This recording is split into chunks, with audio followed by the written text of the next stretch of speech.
Hello अस्सलाम वालेकुम। एक तहकीक के मुताबिक इंसानों के दरमियान राब्ते में अल्फाज का किरदार सिर्फ 7% है। बाकी में 38% आवाज़ के लहजे और पूरे 55% जिस्मानी ज़बान यानी बॉडी लैंग्वेज है। सामने वाले शख्स के दिमाग में क्या चल रहा है और वो क्या चाहता है, ये जानने के लिए बॉडी लैंग्वेज को, या हम ये कह सकते हैं जिस्मानी ज़बान को समझना बेहतरीन तरीका है।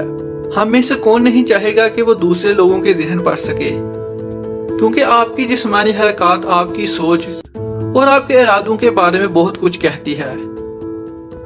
आप खुद ही अंदाजा लगा लीजिए कि रोजमर्रा जिंदगी में आप लोगों की हरकत को देखकर कितना कुछ उसके बारे में जान सकते हैं। कुछ लोग इसे छठी हिस्स का नाम भी देते हैं।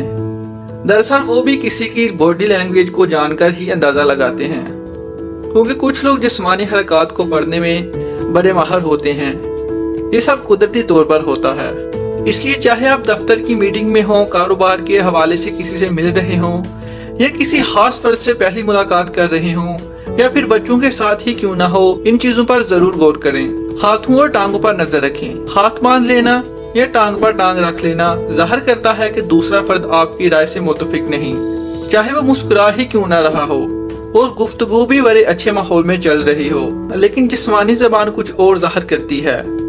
बॉडी लैंग्वेज के हवाले से एक किताब लिखने के लिए एक तहकीक में 2000 अफराद से ज्यादा गुफ्तगुओं की वीडियो बनाई गई और तमाम मुलाकातों का नतीजा अदम इत्तेफाक पर निकला, जिस पर बहुत सारे लोग टांग पर टांग रखकर बात करते रहे।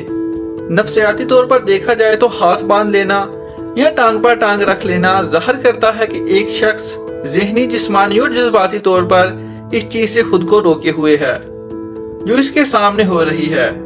ये बात ज़हन में रखें कि ये हरकत कोई इरादतन नहीं करता। हकीकी मुस्कुराहट, जब कोई इंसान मुस्कुराए तो इसके लब तो धोखा दे सकते हैं, लेकिन आंखें कभी धोखा नहीं देती। हकीकी मुस्कुराहट इंसान की आंखों तक जा पहुंचती है और उसके इर्द गिर्द जड़ियां बना लेती है। लोग अपनी हकीकी सोच और एहसासात को छुपाने के लिए भी मुस्कुराते हैं। आपने अक्सर लोगों को ये कहते देखा होगा कि ये झूठी हंसी हंस रहा है। इसलिए जब भी कोई आपके सामने मुस्कुराए तो देखें इसकी आंखों के किनारों पर जड़ियां हैं या नहीं। अगर ऐसा नहीं तो समझ लें इसकी मुस्कुराहट कुछ छुपा रही है। दोनों एक पेज पर। क्या आपने कभी इस बात का मुशाहिदा किया है, किसी मुलाकात के दौरान जब आप किसी से हाथ मिलाते या छोड़ देते हैं तो सामने वाला भी वही करता है, या फिर सर को किसी खास सिमत में घुमाने की भी कुछ देर बाद सामने वाले की नकल करता है। अगर ऐसा है तो ये बहुत अच्छी अलामत है। जब हम एक दूसरे से इत्तेफाक करते हैं तो गैर इरादी तौर पर इसकी नकल करने लग जाते हैं।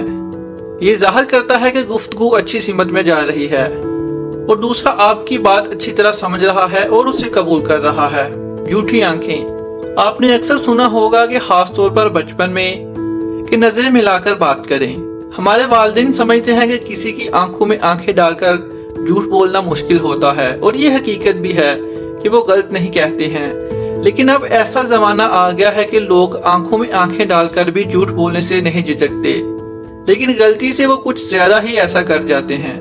वो इतने देर तक आंखों में आंखें डालते हैं कि बुरा महसूस होने लगता है, बस वो यहीं पकड़े जाते हैं। औसतन एक आम इंसान 7 से 10 सेकंड तक ही दूसरे से आंखें मिला सकता है। अगर आप बात सुन रहे हैं तो ये दुरानियां थोड़ा सा ज्यादा है, और अगर कर रहे हैं तो कुछ कम होता है। अगर कोई आपसे बात कर रहा हो और कुछ ज्यादा ही आंखें जमा कर देख रहा हो, पलकें भी ना झपक रहा हो, तो समझ जाएंगे वो झूठ बोल रहा है। आखिरी बात ये कि चाहे किसी के दिमाग में मौजूदा ख्याल के बारे में ना जानते हो, लेकिन आप इसकी जिस्मानी ज़बान से बहुत कुछ समझ सकते हैं। जब अल्फाज और जिस्मानी ज़बान एक दूसरे का साथ देते ना दिखाई दें तो समझ जाए कि मामला गड़बड़ है। दोस्तों, अगर ये वीडियो अच्छी लगी है तो इसको लाइक और शेयर जरूर करें। अपना बहुत सारा ख्याल रखें। नेक्स्ट वीडियो तक के लिए अल्लाह हाफिज।